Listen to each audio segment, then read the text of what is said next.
Ben demirci Salahaddin Usta, Mardin'de doğmuşum ve Mardin'de büyümüşüm. Bugün doğum tarihim 1952 doğumluyum. Yani hayatım bugün işle geçti. Küçükten beri şimdiye kadar çalışıyorum ve çabalıyorum. Allah binlerce şükür.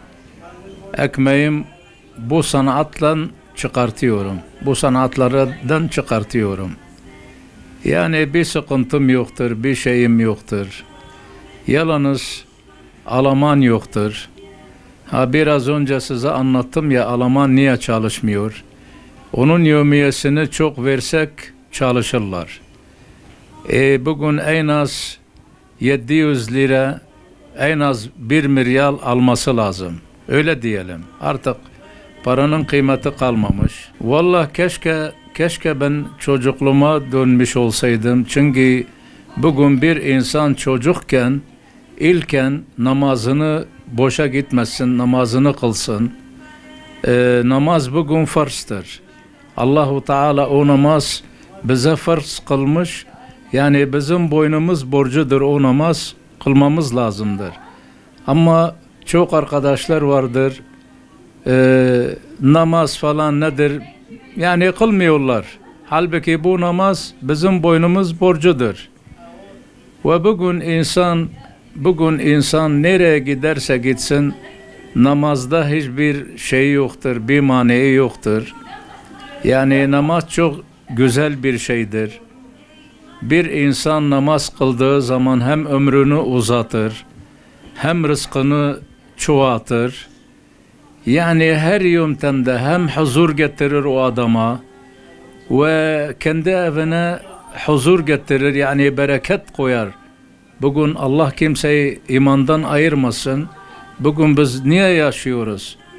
Zaten bu Kur'an'ımız, bu namazımız olmazsa demek ki biz boşuz, hiçiz. Ama bir insan namaz kıldığı zaman Allahu Teala ne dedik? Hem ömrünü uzatır, hem rızkını çoğaltır. Yani Allahu Teala her zaman ona huzur ve neşe getiriyor. Namaz güzel bir şeydir. Benim babam 60 yıldan beri ben kaybettim. Vefat etti benim babam. Benim babam Allah rahmet etsin. Oturduğu zaman böyle bize nasihat veriyordu. Diyor oğlum, bir yerde çalıştığınız zaman para görüyorsunuz yerde, o para size ait değildir. Ustanıza verin. Biz böyle bir terbiye gördük. Ve bir gün Allah nasip etti, ben bir dükkan açtım, çalıştım. Ben de çok çıraklık yaptım. Yani Hristiyanların yanında çalıştım, Müslümanların yanında çalıştım. Çok eziyet çektim ben. Vallahi billahi yalan değildir. Ben ustalardan görmüşüm bunları. Kelbeten sıcakken kulağımı tutuyor. O yağ böyle iniyor diye aşağıya, bir gün anneme demedim. Benim ustam böyle yapıyordu. Niye? Sanat öğrenmek lazım. Çok çektik biz. Ve bir günde ben kendi annem babama söylemedim, yani durum böyledir. Ve küçükten beri şimdiye kadar ben çalışıyorum. Allah binlerce şükür. O kadar iş yapmışım ki bu bizim Mardin'de size anlatsam bitmez. Bak Kasımiye Medresesi'nin demirlerini yapmışım. Zinciriye Medresesi'nin demirlerini yapmışım. Bizim Cumhuriyet Meydanı'ndaki o müzeler, o eski korkuluklar, yani Mardin'de Ulu Cami olsun, kilise olsun, çok yerlerde iş yapmışım. Hatta bu benim çarşım, bu ahşap kapıları görüyorsunuz. Bunların menteşelerini, çivilerini, kilitlerini hepsini ben yapmışım. Yani bugün Mardin hemen hemen yarısına iş yapmışım. Kapı tokmakları, eski çivi mesela, eski kilit, eski menteşe, eski çengel, eski kapı menteşeleri çok yaptık. Vallahi bir gün annem benim kolumu tuttu, bir ustanın yanına getirdi. Dedi eti senin, kemiği benim. Yeter ki ona meslek öğret. Meslek öğret ona. Ben ondan para almıyorum. Yani gerekirse ben üstüne para vereceğim. Yeter ki öğrensin.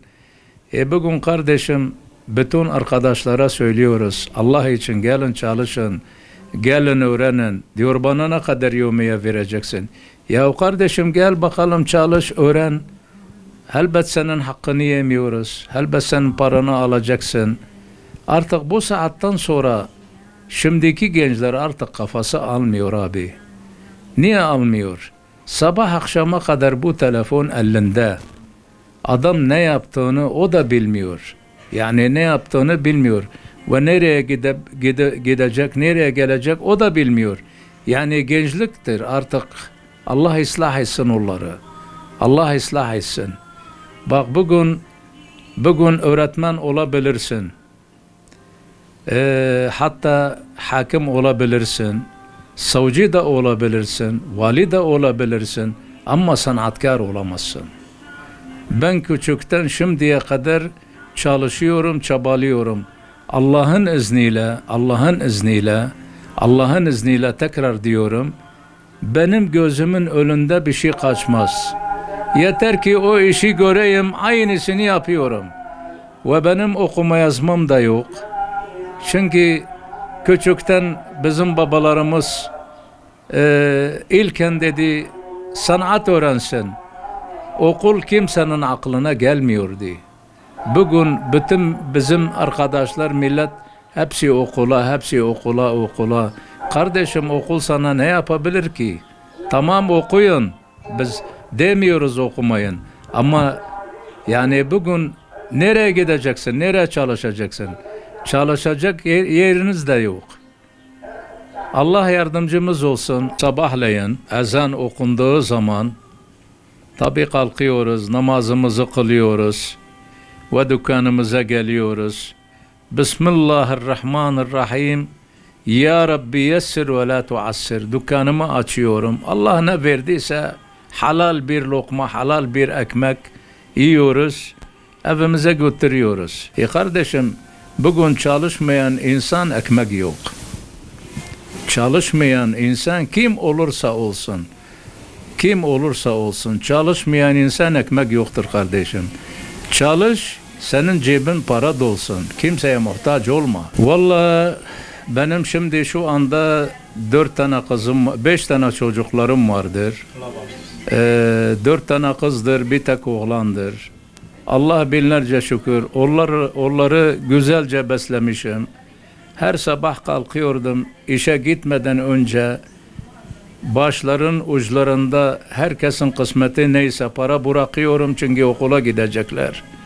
Ve dükkanıma geliyordum. Yani bir gün bu dereceye kadar gelmişim. Benim çoluk çocuğum, benim ailem kimseye muhtaç etmemişim. Allah'ın izniyle. Allah binlerce şükür. Her zaman şükrediyorum. 8 kere hac mevsimini yapmışım. 6 kere umre yapmışım. Ve 5 yıl orada kaldım. Sontaj üzerinde çalışıyordum. Hatta Arabistan'da iş yaptım. Hem köylü işleri yapıyordum ben. Kuyu açıyorduk, çalıştık. Yani herkes, yani sadece Türkiye değil. Arabistan'da 5 yıl kaldım. Beni orada herkes beni tanıyor, seviyorlar beni. Niye? Dürüst yürüyorum. Ben Allah rızası için bir iş yaparsam Allah rızası için yapıyorum. Her şey para değildir. Önemli olan insanlıktır. Bir insan eğer sana dese Allah senden razı olsun, o dünyaya bedeldir. Yani her şey para değildir. Bugün bir arkadaş yanıma geliyor. Çut sabanı kırılmış, dahrası kırılmış, bilmem baltasını kırılmış. Yapıyorum. Bakıyorum adamın durumu iyi değildir. Abi diyorum git, tamamdır, senin hakkını ödenmiş. Ya ben vermemişim. Yok dedim, senin hakkın ödenmiş. Bir bakıyorsun arada 1 saat 2 saat geçmeden Allahu Teala o parayı gönderiyor. 10 mislisine gönderiyor. Niye? Çünkü Allahu Teala sen doğru yolu çalışıyorsun. Allah rızası için çalışıyorsun. Allahu Teala da her zaman seninle beraberdir. Bak bunu unutmayın. Allahu Teala her zaman sizinle beraberdir. 5 vakit namaz. Her sabah, her öğlen, her ikindi zamanı, her yasin namazınızı kılın. Aynı Allahu Teala ile konuşmak gibisiniz. Yani onunla konuşuyorsunuz ve o da sizinle konuşuyor. Elinizi haramaya atmayın. Elinizi sağa sola atmayın. Biraz dürüst olun. Biraz kendinize gelin. Dünya boştur kardeşim. Ne zaman öleceğimiz kimse bilmez. Ancak Allah bilir. Yani insan oğlu ne zaman ölecek kimse bilmiyor. Ancak Allah bilir. Mümkünse elinizden geldiği kadar namazınızı kılın. Niyazınızı yapın. İşinizi yapın. Allahu Teala sizinle beraberdir. Bunu unutmayın. Ben 7 yaşındayken ben bu işle başladım. 7 yaşındayken ve hala bu dereceye kadar geldim. Benim yaşım 70, hala da çalışıyorum. Çalışıyorum mu bu demircilikten, ben bir yerden zevk alıyorum. Niye zevk alıyorum? Bir arkadaş geldiği zaman, onun işini gördüğüm zaman benim de hoşuma gider. Çünkü bugün Mardin'de bu işi yapacak kimse kalmamış. Bugün divar ustası diyelim, taş ustası yanıma geliyor, diyor usta bana bir tarak yap. Tarak, taşı silmek için. Ben o tarağı yapmasam kim yapacak onu abi? Kimse yok. Abi bana keski yap, taşların oymak için. Ben o keskileri yapmasam kim yapacak? Kimse yapmıyor. Marangoz ustam geliyor yanıma. Usta ben bir kapı tutmuşum. Bana çivi lazım, kilit lazım, kapı tokmakları lazım, menteşe lazım. Ben onları yapmazsam kim yapacak bunları? Yani son usta biz kalmışız. Son ustalar biz kalmışız. Ve bir yerden de destek almadım. Ancak ben Allah'tan destek istiyorum. Abi işin zorluğu, bugün demiri ısıtıyoruz. Ben demirden zevk alıyorum. Demiri ısıttığım zaman zevk alıyorum o demirden. Yani benim hoşuma gider. Benim hoşuma gider o demirciliği. Ve hala şimdiye kadar ben yani çalıştığım zaman sanki diyorsun peynir ekmek yiyorum. Yani o kadar bana huzur getiriyor. Neşe getiriyor. Bana orada trilyonlarca ver, dersin git otur. Ben oturamıyorum çünkü sabrım gelmiyor. Çünkü bizim hayatımız işle geçti, işle öleceğiz. İnsan ne kadar çalışırsa, ne kadar çabalarsa o kadar iyidir, o kadar güzeldir. Elinden geldiği kadar çalışsın. Çalışan demir pas tutmaz diyorlar ya.